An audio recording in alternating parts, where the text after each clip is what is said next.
আরেকটা প্রশ্ন ছিল, এই যে তারাবি সালাত, এটা 20 রাকাত না পড়ে 12 বা 16 বা আরো কম পড়া, এগুলো জায়েজ হবে কিনা? আসলে জায়েজ হওয়ার প্রশ্ন ভিন্ন, উত্তম কোনটা? আসলে 20 রাকাতই তারাবি।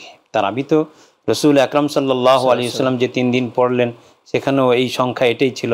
হযরত ওমর ফারুক রাদিয়াল্লাহু তাআলা আনহু যে পড়লেন, এই উবাই ইবনে কাব রাদিয়াল্লাহু তাআলা আনহুকে ইমাম বানিয়ে, তিনিও 20 রাকাতের প্রচলন দিয়েছেন। এবং কোথাও কোথাও যে আছে নবীজি সাল্লাল্লাহু আলাইহি ওয়াসাল্লাম অল্প কিছু পড়েছেন, এটা কোরআন, এই বাকি সময়টা কোরআনের তিলাওয়াতে মশগুল থাকার নিমিত্তে। কিন্তু এখন তো দেখা যায় যে একজনে 8 রাকাত বা 12 রাকাত পড়ে চলে গেল, বাস, আর কোরআন নিয়ে মশগুল নেই। তাহলে যে বাকি সময়টা যেন কোরআন নিয়ে মশগুল থাকে, এই সুযোগে একটা ছাড় ছিল।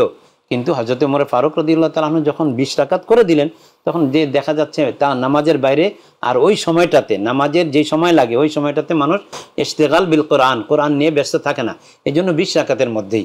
তাছাড়া যে সালাতু তারাবি, তারাবি শব্দটা এসেছে তারবিহা থেকে।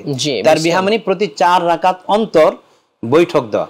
তাহলে সাহাবে রাসূল সাল্লাল্লাহু আলাইহি ওয়াসাল্লাম বলেন যে কুন্না নুসাল্লি মা রাসূলিল্লাহ সাল্লাল্লাহু আলাইহি ওয়াসাল্লাম খামসা তারবিহাতিন, যে 5টা বৈঠক আমরা করতাম। তো প্রতি 4 রাকাত অন্তর 5টা বৈঠক, তো 20 রাকাতেই হয়। এবং সাহাবায়ে কেরাম বলেন যে কুন্না নাতামিদু নাতাওয়াক্কাউ আলাল আসা লিতুলিল কিয়াম, যে দীর্ঘ সময় ধরে নামাজ পড়ার কারণে আমরা লাঠি ভর দিয়ে দাঁড়াইতাম।